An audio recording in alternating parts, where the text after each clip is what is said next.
आणि लाडक्या बहिणी देवेंद्र फडणवीस यांच्यावर झाल्या खुश।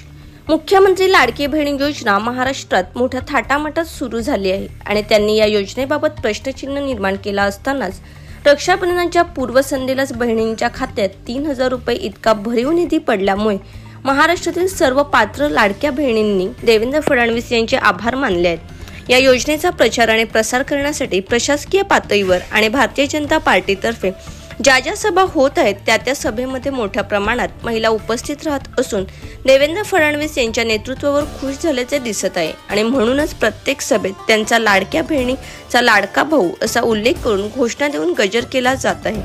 आर्थिक परिस्थिती बिकट असलेल्या महाराष्ट्रातील बहिणींनी लाडक्या देवेंद्र फडणवीस यांच्या या योजनेचे भरभरून कौतुक केल्याचे दिसून येत आहे। ब्युरो रिपोर्ट लोकहित वृत्तवाहिनी।